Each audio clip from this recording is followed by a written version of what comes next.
तो कहानी की शुरुआत में दो लड़कियों को दिखाया जाता है, जिनमें से एक के ऊपर दोस्तों जिनका साया है और वो दोनों ही इस जिन से छुटकारा पाना चाहती हैं, इसीलिए दोनों तांत्रिक के पास आई हुई हैं। तांत्रिक उस लड़की को देखते ही कोई मंत्र वगैरह बोलने लग जाता है और जिसके ऊपर जिनका साया था ना, उस पे मंत्र पढ़ने से वो तड़पने लग जाता है और इस वजह से वो उस लड़की को तकलीफ देने लग जाता है। धीरे धीरे लड़की की शक्ल काफी ज्यादा डरावनी हो जाती है। वहीं जो दूसरी वाली लड़की थी ना, वो उसे कंट्रोल करने की कोशिश करती है, लेकिन जो लड़की जिनके प्रभाव में थी वो तो उस लड़की को पूरी तरह काटने के बाद उसे दूर फेंक देती है। और ये देखते तांत्रिक के इशारे पर और भी लोग उस जिन को कंट्रोल करने की कोशिश करते हैं, मगर वो जिन सभी को बुरी तरह मारने पीटने लग जाता है। और फिर ले देकर काफी मुश्किलों के बाद तांत्रिक इस जिन को लड़की के शरीर से एक शीशे के जरिए निकालता है और फिर उस शीशे को एक छोटे से बॉक्स में डाल देता है। फिर अच्छे से एक मंत्र पढ़ने के बाद उसे पवित्र धागे से बांध देता है और इस तरह दोस्तों उस लड़की को भी जिन से आखिरकार छुटकारा मिल गया था। वैसे दोस्तों यहाँ मैं आपको बता दूं कि शीशे के जरिए जिन को इसीलिए निकाला गया क्योंकि शीशे के उस पार की दुनिया को दूसरी दुनिया या हमारी दुनिया के विपरीत या नेगेटिव दुनिया कहा जाता है, जहाँ पर जिन को हम कुछ देर कैद कर सकते हैं। यही चीज तांत्रिक ने भी की है और यहाँ इस बारे में मूवी में कुछ बताया तो नहीं किया, और मैंने कई जिन वाली टर्किश मूवी देखी है तो बस ऐसी थियरी बना ली। बाकी आप बताइए आपके हिसाब से ये तांत्रिक शीशे इसका क्या ताल्लुक है। खैर कहानी में आगे बढ़ते हैं तो सीन चेंज होता है और हमें इस मूवी के हीरो को दिखाया जाता है जिसका नाम शक्ति है और वो उस वक्त अपने परिवार से दूर मलेशिया में है। यहाँ दोस्तों शक्ति एक म्यूजिक बैंड में काम करता है। शक्ति का सपना है अपना खुद का म्यूजिक बैंड शुरू करना और साथ ही एक खूबसूरत लड़की से शादी भी करना, लेकिन शक्ति की किस्मत यहाँ भी खराब ही रहती है। वैसे वो काफी दिनों से सिंगल है और आज जब उसने बड़ी मुश्किल से एक लड़की से बात करने की हिम्मत जुटाई तब तक किसी और ने उस लड़की को प्रपोज कर लिया और बेचारा शक्ति देखता ही रह गया। फिर कुछ दिन के बाद शक्ति के घर वालों का उसे फोन आता है जिसमें उसकी दादी माँ, पिता, बहन, जीजा और छोटा भांजा होते हैं। शक्ति की माँ नहीं है, वो 5 साल पहले बीमारी की वजह से चल बसी थी। तो शक्ति अपने पूरे परिवार से काफी ज्यादा प्यार करता है। उन्होंने इसीलिए कॉल किया था ताकि उससे अच्छे से बातें कर सके। अब बस घर वालों को इंतजार था शक्ति के घर आने का। ऊपर से शक्ति का कॉन्ट्रैक्ट भी दोस्तों खत्म हो रहा था तो शक्ति भी घर जाने का डिसाइड कर लेता है। तो इसी बीच शक्ति का भांजा उससे एक एंटीक हैरी पॉटर वॉच की डिमांड करता है जो इंडिया में कहीं नहीं मिलती, इसलिए वो शक्ति को मलेशिया में उसको ढूंढ कर लाने को कहता है उस वॉच को। तो शक्ति भी दोस्तों अपने भांजा के कहने पर एक एंटीक शॉप में जाता है। वहाँ उसकी नजर पड़ती है एक बॉक्स पर और याद है दोस्तों ये वही चिन्ह वाला बॉक्स है जिसे हमने मूवी की शुरुआत में देखा था। इस बॉक्स को शक्ति अचानक से छूने जाता है और तभी वहाँ दुकानदार जिसकी हाइट काफी कम होती है वो आ जाता है। फिर शक्ति उस दुकानदार से एंटीक वॉच का जिक्र करता है जो कि उसके भांजे ने मांगी थी।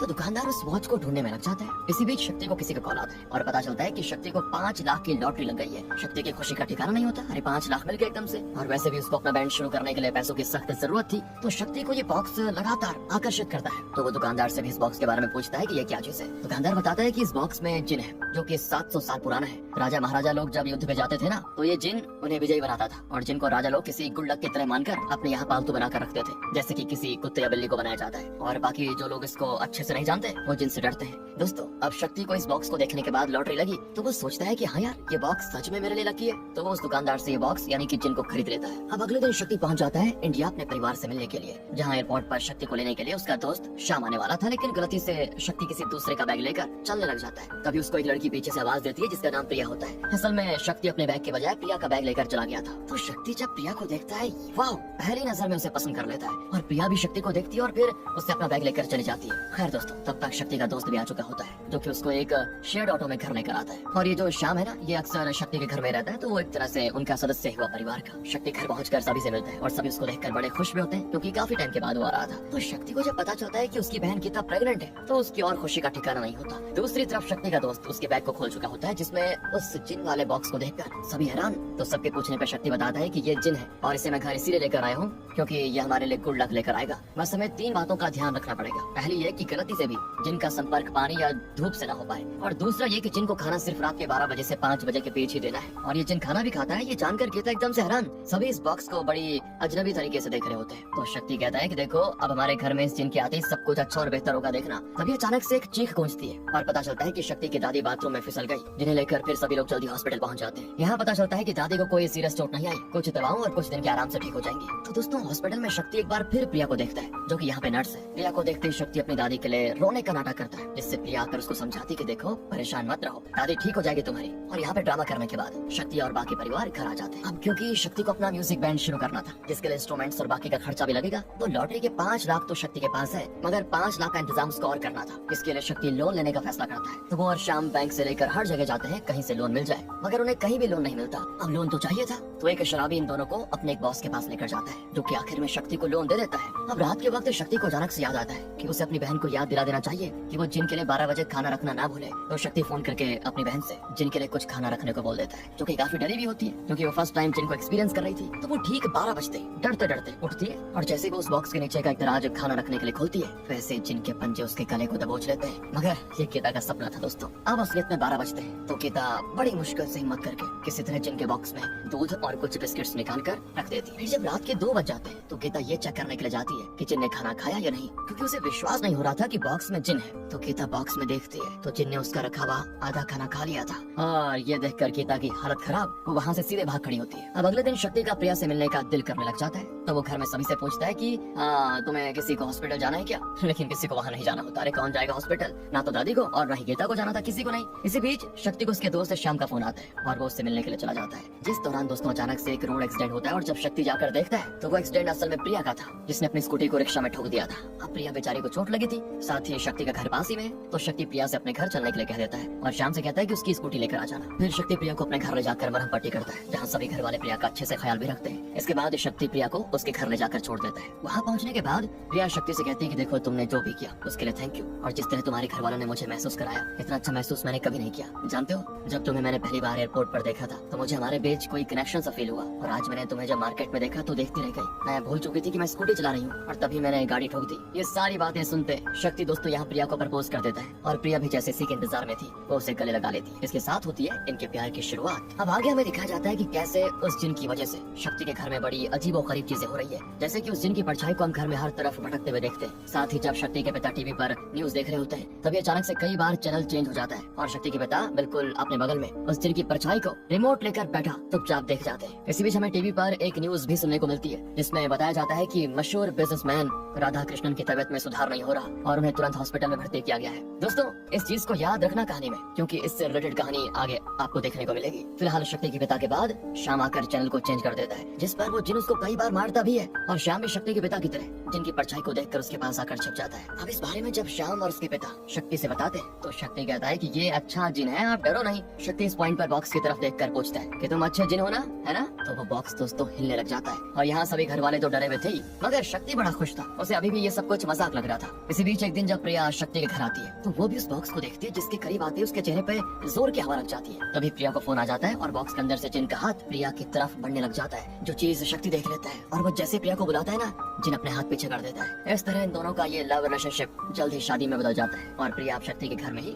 रहने लग जाती है। एक दिन की बात है दोस्तों, जब शक्ति रात में सो रहा होता है तभी उसे सपने में प्रिया किसी रानी के भेष में नजर आती है, जिसको देखकर उठकर बैठ जाता है। अब इस सपने का मतलब क्या था ये तो हमें आगे पता चलेगा। इस तरह कुछ और दिन बीतते हैं और फिर से वो जिन सभी को डराना शुरू कर देता है, पहले शाम को और फिर इसके बाद उसी दिन शक्ति के जीजा जी का भी एक्सीडेंट हो जाता है। ये सब देखकर पूरा परिवार शक्ति से कहता है कि देखो इस जिन को बाहर कर दो घर से। हो सकता है शक्ति ये तुम्हारे लिए लकी हो मगर घर के लिए लकी नहीं है, जिस दिन से आया देखो कुछ न कुछ हो ही रहा है। अब ये सब देखकर शक्ति अपने दोस्त श्याम से कहता है कि यार कुछ ऐसा करना पड़ेगा जिससे ये जिन घर में भी रहे और घर वालों को इसकी कोई तकलीफ भी ना हो। यहाँ से सीन शिफ्ट होता है दोस्तों उन लोगों पर जिनसे शक्ति ने लोन लिया था। शक्ति ने लोन का इंटरेस्ट 2 दिन से नहीं दिया था और अब वो लोग गुंडे तो थे, तो शक्ति की कॉल काट देने पर वो अगले दिन शक्ति को पीटने का फैसला कर देते हैं। यहाँ शक्ति उस बॉक्स को लेकर कुछ बाबा लोगों के पास आ जाता है ताकि वो जिन को इस कदर मंत्रों के जरिए शांत कर दे कि वो शक्ति के परिवार वालों को कुछ बुरा ना कर पाए। पूजा पूरी होने के बाद शक्ति से बाबा कहते हैं कि देखो तुम अब इस बॉक्स को घर लेकर जा सकते हो, कोई दिक्कत नहीं है, ये जिन तुम्हारे परिवार को कोई नुकसान नहीं पहुंचाएगा। तो शक्ति भी उस बॉक्स को घर लेकर आ रहा होता है, तभी उसे रास्ते में वही गुंडे मिल जाते हैं जो कि लोन की किस्त ना भरने के लिए शक्ति को मारने लगते हैं। तो इसी बीच एक गुंडा देखता है कि शक्ति की गाड़ी हिल रही है, तो वो गाड़ी का दरवाजा खोलकर जैसे अंदर जाता है वैसे ही जिन दोस्तों उस गुंडे को हवा में उछालकर फेंक देता है दूर। इस तरह जिन सभी गुंडों को मजा चखाता है और फिर यहाँ सारे गुंडे पिटने के बाद भाग जाते हैं। तो शक्ति अब उस बॉक्स को देखने लगता है जिस पर उसने कोई काला कपड़ा उड़ा होता है ताकि वो धूप से बचा रहे। तभी शक्ति को उसके दोस्त का कॉल आता है जो बताता है कि भाई तुम जल्दी से हॉस्पिटल पहुंचो, तुम्हारी बहन को लेबर पेन हो रहा है। शक्ति घर पहुंचकर उस बॉक्स को रखता है और हॉस्पिटल आ जाता है, जहाँ उसे पता चलता है कि गीता ने एक बेबी को जन्म दिया है, बेबी बॉय को। तो अब जब ये लोग घर आते हैं तो वहाँ पर इनको प्रिया बेहोश मिलती है, जिसके सर से खून निकल रहा होता है और ऐसा लगता है जैसे कि प्रिया को किसी ने बहुत ही बुरी तरीके से मारा हो। प्रिया के खून के छींटे दोस्तों उस जिन वाले बॉक्स पर भी पड़े होते हैं, तो सभी को लगता है कि ये जिन का काम है। दादी बड़ी सख्ती से शक्ति से कहती है देखो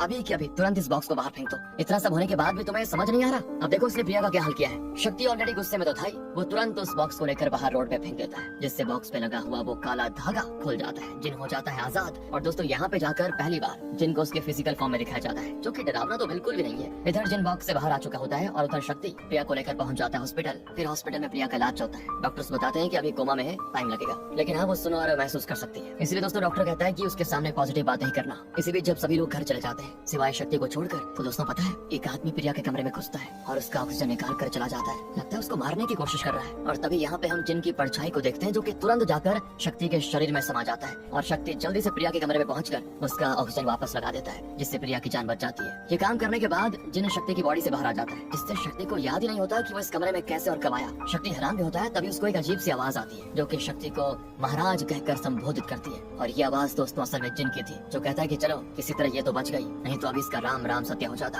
और ये आवाज सुनकर पहले तो शक्ति दंग रह जाता है, फिर कुछ सोचने के बाद वो कहता है तुम जिन हो क्या? शक्ति के इतना कहते जिन खुद शक्ति के सामने प्रकट हो जाता है, जो प्रकट होते ही शक्ति से कहता है कि अभी बातों का वक्त नहीं है। मेरे किंग, अभी रानी को जिस शख्स ने मारा वो हॉस्पिटल में ही है, जल्दी हमें उसे पकड़ना होगा। मुझे बस आज्ञा दीजिए, मैं तो अभी उसकी चटनी बना दूं। लेकिन यहाँ शक्ति जिन को कुछ भी करने से मना कर देता है। वो कहता है कि देखो मैं उस आदमी से निपटूंगा। इसके लिए जिन भी मान जाता है। अब दोस्तों जिन के बताने पर जल्द ही शक्ति उस तक पहुँच भी जाता है। और यहाँ मैं आप लोगों को बता दूं कि जिन जिसे चाहे उसे अपना फिजिकल फॉर्म दिखा सकता है, बाकी लोगों को ना तो वो दिखाई देगा और ना ही सुनाई देगा। तो यहाँ शक्ति उस गुंडे से जैसे सवाल करता है जो कि डॉक्टर के भेष में होता है, तो वो शक्ति को ही मारने लग जाता है। उसके बाद तो शक्ति जिन से कहता है कि मेरी मदद करो, लेकिन जिन कहता है कि पहले ये बताओ तुम मुझे घर से दोबारा बाहर तो नहीं फेंकोगे ना? शक्ति कहता है नहीं भाई, मैं तुम्हें घर के बाहर कभी नहीं फेंकूंगा। और बस शक्ति इतना कहती है, जिन शक्ति में समाकर उस गुंडे को बहुत ही बुरी तरह मारता है। इसके बाद वो गुंडा पकड़े जाने के डर से नीचे कूद जाता है। और कूदने के बाद दोस्तों शक्ति जिनके साथ वापस प्रिया के रूम में आ जाता है। जिन कहता है कि चिंता मत करो, सभी समझेंगे कि उसने कूद कर जान देने की कोशिश की, तुम पर इल्जाम नहीं लगेगा। अब शक्ति जिन से इस बारे में सवाल करता है कि तुम ऐसे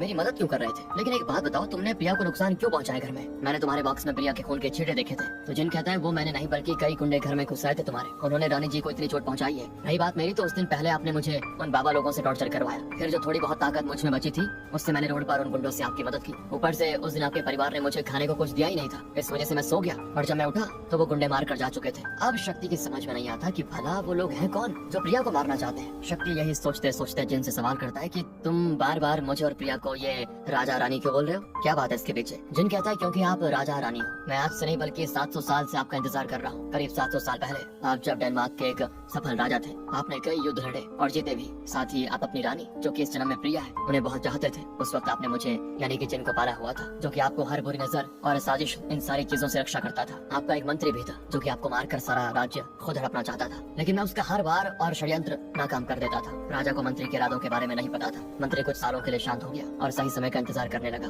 एक बार आप जब युद्ध लड़ने के लिए महल से दूर गए तो उस मंत्री ने एक जादूगर तांत्रिक को बुलाया, जिसकी मदद से उसने मुझे एक बॉक्स में कैद करवा दिया और वहीं महल के बेसमेंट में रखवा दिया। फिर मंत्री ने एक बुरे जिन को आजाद किया और राजा और रानी के साथ कर दिया ताकि वो राजा का बुरा कर सके। एक तरह से उस मंत्री ने अच्छे और बुरे जिन की अदला बदली कर दी थी। बुरे जिन ने भी तुरंत काम शुरू कर दिया। उसने रानी को महल की बालकनी से गिराकर मार डाला। जब राजा वापस आए तो मंत्री ने सारा इल्जाम अच्छे जिन पर डाल दिया, यानी मुझ पर। और फिर राजा रानी की मौत से दुखी तो थे ही, लेकिन उन्हें अपने जिन पर विश्वास था कि वो कभी ऐसा नहीं करेगा। इस दौरान उन्हें नहीं पता था कि उनका अपना जिन तो कैद में है। रानी की मौत के दुख में राजा की भी कुछ दिनों के बाद मौत हो गई और सारे राज्य की बागडोर फिर मंत्री के पास आ गई, क्योंकि राजा रानी का कोई वारिस भी नहीं था। बुरे जिन को मंत्री ने कैद करवाया और फिर समुद्र में फेंकवा दिया, क्योंकि कई सारे देशों में गया और आज तक वो जिन कई लोगों को डराकर मार भी चुका है। अच्छा वाला जिन तो अपने राजा रानी के दूसरे जन्म का वेट करने लगा, यानी कि मैं, जो कि अब इस जन्म में हुआ। तो दोस्तों इस तरह ये जिन अब शक्ति और प्रिया को इस जन्म में कुछ नहीं होने देगा, फिर चाहे बुरा जिन और मंत्री वापस ही क्यों ना आ जाए। इस लंबी कहानी के बाद सीन शिफ्ट होता है मोहन नाम के कैरेक्टर पे, जिसके जरिए हमें पता चल जाता है कि राधा कृष्णन नाम के जो बिजनेसमैन हॉस्पिटल में थे वो मर चुके हैं। अब उनका कोई वारिस या रिश्तेदार नहीं है, तो उन्होंने मोहन के बेटे अर्जुन को अपना वारिस, अपनी कंपनी का सीईओ भी चुन लिया है। उनके पेपर्स के मुताबिक अर्जुन को सीईओ बनाने के लिए सब इन्वेस्टर्स मान जाते हैं, जिससे मोहन बड़ा खुश होता है। लेकिन दोस्तों मोहन के चेहरे पे चिंता होती है, क्योंकि वो प्रिया को जान से मार देना चाहता था। और यहाँ हम भी समझ पाते हैं कि ये लोग प्रिया की जान के दुश्मन बने हुए हैं। हॉस्पिटल में प्रिया को मारने की जो कोशिश हुई थी, उसके बाद पुलिस हॉस्पिटल में तैनात हो गई। तो ये लोग अब डिसाइड करते हैं कि जब तक वो कोमा में है तब तक तो ठीक है, लेकिन अगर वो कोमा से बाहर आ गई तो मोहन और अर्जुन जेल में होंगे। इसलिए प्रिया जैसे डिस्चार्ज होकर घर आएगी, उसे घर पर ही अर्जुन और उसके लोग मार डालेंगे। ये होता है इनका प्लान। फिर यहाँ शक्ति प्रिया का टूटा फोन और उसका डेटा सभी रिपेयर करवाने के लिए शाम को देता है। साथ ही प्रिया की हालत में भी थोड़ा सुधार होता है, तो डॉक्टर भी शक्ति को उसको घर ले जाने के लिए कह देता है। हालांकि वो कोमा से अभी बाहर नहीं आई। शक्ति भी प्रिया को डिस्चार्ज करा के घर पहुंचा देता है, जहाँ वो जिन को लेकर भी आया था। तो शक्ति अपने पूरे परिवार से जिन के साथ अपने पुनर्जन्म के बारे में सब बताता है। वो कहता है कि जिन हमारे लिए खतरा नहीं है। फिर यहाँ शक्ति जिन से कहता है कि देखो तुम सभी को अपना रूप दिखाओ, तभी ये लोग विश्वास करेंगे। तो जिन सबके सामने प्रकट हो जाता है, जिसको देखकर सभी पहले डरे हुए होते हैं। शक्ति जिन का हर एक से परिचय करवाता है। तो शक्ति के पिता जिन से कहते हैं कि मैं तुम्हारी ये राजा रानी की कहानी पर विश्वास नहीं कर सकता, मगर कुछ भी हो जाए लेकिन तुम प्रिया को कुछ भी ना होने देना। अब इसके बाद शक्ति जिन को एक रेस्टोरेंट में लेकर जाता है, जहाँ वो किसी को नहीं दिखता। शक्ति जिन से बातें कर रहा होता है तो एक लड़की उसका ऐसे किसी के सामने ना होते हुए बात करना, इसका वीडियो बनाकर इंटरनेट पे डाल देती है, जो कि बिल्कुल वायरल हो जाता है। और उस उस वीडियो को देखकर अर्जुन का वही हॉस्पिटल वाला आदमी जो छत से कूदा था वो अर्जुन को शक्ति के बारे में सब बता देता है। और अब आगे दिखाते हैं तो शक्ति और प्रिया को छोड़कर उसका पूरा परिवार कहीं ट्रिप पे चला जाता है कुछ दिनों के लिए मतलब। तो इस दौरान रात में कुछ गुंडे प्रिया को मारने के लिए घर में घुस आते हैं, मगर जिनकी मदद से शक्ति उन सभी गुंडों को धूल चढ़ा देता है और वो भाग खड़े होते हैं। लेकिन ये सब कौन और क्यों कर रहा है ये शक्ति को नहीं पता होता। लेकिन अगले दिन शक्ति का दोस्त श्याम एक वीडियो भेजता है जो कि उसने प्रिया के फोन से रिकवर करवाई थी। इसको देखकर शक्ति हो जाता है दंग। और दोस्तों यहाँ हमें दिखाया जाता है कि जब राधा कृष्णन हॉस्पिटल में एडमिट थे तब एक दिन प्रिया उनका बीपी वगैरह लेने के लिए गई थी और फिर वो हाथ धोने के लिए पर्दे के पीछे वॉशरूम की तरफ चली गई। उस वक्त वहाँ पे एक डॉक्टर के साथ मोहन की एंट्री हुई। डॉक्टर बताया क्या कर रहा था, ट्रिप में राधा कृष्णन को जहरीला इंजेक्शन लगा रहा था और मोहन का एक आदमी सारे पेपर्स पे राधा कृष्णन के अंगूठे का निशान लगा रहा था। ये सारी चीजें करते हुए देखकर प्रिया ने उनकी वीडियो बना ली, लेकिन फोन बजने की वजह से वो खुद भी पकड़ी गई। मगर किसी तरह प्रिया वहाँ से भाग गई जिसके पीछे मोहन के गुंडे लग गए थे। तो मोहन अपने बेटे को कॉल करके कहता है कि सुनो, राधा कृष्णन का काम तो तमाम हो चुका है, पेपर्स में अंगूठे के निशान भी लग गए और एक नर्स ने हमारा ये करते हुए वीडियो बना लिया। साथ ही मुझे ये भी पता चला है कि राधा कृष्णन की इकलौती बेटी अभी भी जिंदा है, जिसके बारे में मैं आकर तुम्हें बताता हूँ अभी। इधर प्रिया लगातार भागते भागते फोन लगाने की कोशिश कर रही होती है मगर उसका फोन नहीं लगता। फिर भागते हुए वो घर में आ जाती है जहाँ पे उसके अलावा कोई नहीं होता। सबसे पहले तो प्रिया फोन छुपाती है जो कि बाद में टूटी हुई हालत में शक्ति को मिलता है। दूसरी तरफ मोहन अर्जुन से कहता है कि सुनो, जब मैं राधा कृष्णन के यहाँ 24 साल पहले मैनेजर था तब उनकी बीवी की मौत हो गई और क्योंकि उनकी कोई संतान नहीं थी तो उन्होंने तुम्हें बेटे की तरह मानना शुरू कर दिया, साथ ही अपना सब कुछ तुम्हारे नाम भी कर दिया। लेकिन फिर उन्हें किसी दूसरी औरत से प्यार हो गया और दोनों के प्यार से एक बच्चे को जन्म हुआ। अब मैं किसी और को तुम्हारा हक नहीं मारने दे सकता था, इसलिए मैंने उस दूसरी औरत को मरवा डाला। रही बात बच्चे की तो उसे भी मैंने ठिकाने लगाने की कोशिश की, मगर जिसे मैंने बच्चे को मारने के लिए कहा था उसने बच्चे को मारने के बजाय उसे एक चर्च के बाहर छोड़ दिया। जिसके बाद वो बच्ची बड़ी हुई और उसी हॉस्पिटल में नर्स बनी जहाँ पर उसका असली बाप एडमिट था और वो बच्ची कोई और नहीं बल्कि प्रिया है। इसलिए जाओ उस लड़की को, उसके रिकॉर्ड किए वीडियो को सब खत्म कर डालो। ये सुनते ही अर्जुन अपने आदमियों के साथ दरवाजा तोड़कर प्रिया के घर में घुस आता है जो कि बेचारी एक जगह में छुपी हुई थी। अर्जुन उसको ढूंढ लेता है और पकड़कर पूरी तरह मारने लग जाता है। फिर वो उससे उस वीडियो के बारे में पूछता है मगर प्रिया कुछ नहीं बताती। अर्जुन उसे और जोर से मारता है जिससे प्रिया हो जाती है बेहोश। अब इन लोगों को लगा कि प्रिया मर चुकी है, इसलिए अर्जुन सभी के साथ वहाँ से निकल गया। लेकिन दोस्तों अब इस मोबाइल के जरिए कहानी शक्ति के सामने आ चुकी है। जल्द ही उसका पूरा परिवार वापस लौट आता है। तो दोस्तों एक दिन जब शक्ति घर में नहीं होता ना तो प्रिया को होश आ जाता है जो कि उठते ही गीता से राधा कृष्णन के बारे में पूछती है। प्रिया को होश में देखकर गीता बड़ी खुश होती है तो गीता उसे बताती है कि राधा कृष्णन की मौत हो चुकी है। और ये सुनते ही प्रिया तुरंत राधा कृष्णन के लॉयर को कॉल करती है जो कि प्रिया से कहता है कि तुम घर पे रहना, मैं खुद वहाँ पर आकर तुमसे बात करूंगा। लेकिन दोस्तों इसी बीच एक गाड़ी घर के बाहर आ जाती है और प्रिया का गेट से हो जाता है किडनैप और ये करते हैं अर्जुन के गुंडे लोग, जो देखकर गीता तुरंत शक्ति को इन्फॉर्म कर देती है। यहाँ दोस्तों मोहन को हम उसी बाबा के पास देखते हैं जो कि हमें मूवी की शुरुआत में दिखाया गया था। इस बाबा ने एक खतरनाक जिन को कैद किया था पहले, जो कि असल में दोस्तों वही 700 साल पुराना बुरा वाला जिन है जिसकी कहानी शक्ति ने जिन से सुनी थी। यहाँ में एक और चीज रिवील होती है कि शक्ति और प्रिया की तरह